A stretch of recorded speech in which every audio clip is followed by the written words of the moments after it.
ঘরে বসেই বানিয়ে নিন দোকানের মতন দারুণ ফ্লাপি এবং মজাদার ফ্রুট কেক।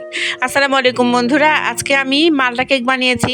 আর এই মজাদার মালটা কেকটা কীভাবে বানানো আমি সেই ইজি রেসিপিটা আপনাদের সাথে শেয়ার করছি। মালটা কেকের জন্য প্রথমেই নিয়েছি মালটার একটু জিস্ট লাগবে, তাই প্রথমেই উপরের যে অংশটা আছে সেখান থেকে একটুখানি জিস্ট আমি নিয়ে নিচ্ছি। আর অন্যদিকে মালটার রস করে নিচ্ছি। আমি অর্ধেকটা মালটার রস ব্যবহার করেছি আজকের এই কেকে। দেশি মালটা দিয়ে আজকের কেকটা বানিয়েছি। আর আজকের ফ্রুট কেকটা এত মজাদার হয়েছে যে আমি আপনাদের সাথে এই রেসিপিটা শেয়ার না করেই পারলাম না। অর্ধেক মালটার রসটা আমি একদিকে রেখে দিচ্ছি, আর অন্যদিকে আমি নিয়ে নিচ্ছি 3টা ডিম 3টা আমি নিয়ে খুব ভালোভাবে ফেটে নিব। আজকে কেক বানানোর জন্য আমি নিয়েছি একটা হাঁসের ডিম এবং 2টা মুরগির ডিম 3টা খুব ভালোভাবে আমি ফেটে নিচ্ছি। আর আজকে হ্যান্ড উইক্স নয়, বরঞ্চ বিটার দিয়ে বিট করছি। আপনারা চাইলে কিন্তু হ্যান্ড উইক্স দিয়েও এই কেকটা বিট করে নিতে পারেন। তারপরে কেকের যে উপকরণ সেগুলোই অ্যাড করেছি। দিয়ে দিচ্ছি 1 কাপ পরিমাণ সয়াবিন তেল, তার সাথে দিয়ে দিচ্ছি 1 কাপ পরিমাণ চিনি।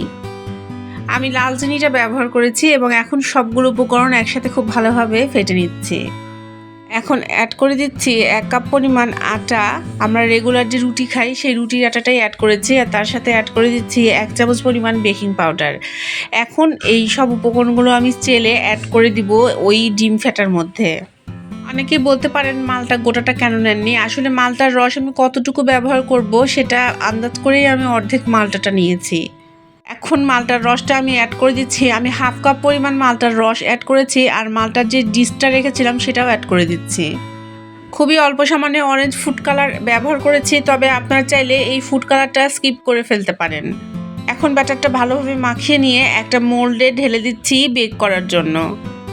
সবচেয়ে মজার ব্যাপার কি জানেন, এই মোল্ডে কিন্তু আমি চাইলে খুব দ্রুত ওভেনেও কেকটা বেক করে ফেলতে পারতাম, তবে গ্যাসের চুলায় এত দারুণ কেক হয় যে আমি আর ওভেনেই কেক কখনোই বেক করি না। এখন ওপরে একটুখানি কিশমিশ ছড়িয়ে দিচ্ছে। আপনারা চাইলে কিন্তু কিশমিশের সাথে আরও অন্যান্য যে ড্রাই ফ্রুটস আছে সেগুলোও ব্যবহার করতে পারেন। এখন আমি স্টিমারে দিয়ে দিচ্ছি এটা স্টিম করে কুক করার জন্য। আমার মোটামুটি 50 মিনিট লেগেছে স্লো হিটে এই কেকটা বেক করার জন্য। দেখেন কেকটা কত সুন্দর হয়েছে। আমি কেকটা কেটে আপনাদের দেখিয়ে দিচ্ছি। শীতের সময় কমলা এবং মালটা এগুলো খুবই অ্যাভেলেবল, আর এই জন্য কিন্তু এই সময় আপনারা অনায়াসে মালটা কেকটা বানাতে পারেন। আজকের এই ইজি মালটা কেকের রেসিপিটা আপনাদের কেমন লাগলো অবশ্যই কমেন্টে জানাবেন, এবং অবশ্যই আপনারা বাসায় এই রেসিপিটা ট্রাই করবেন। বিকালে চায়ের সাথে এই মালটা কেক কিন্তু খুবই অসাধারণ কম্বিনেশন, আর তাই এই ইজি কেকের রেসিপিটা আপনারা অবশ্যই বাসায় ট্রাই করবেন।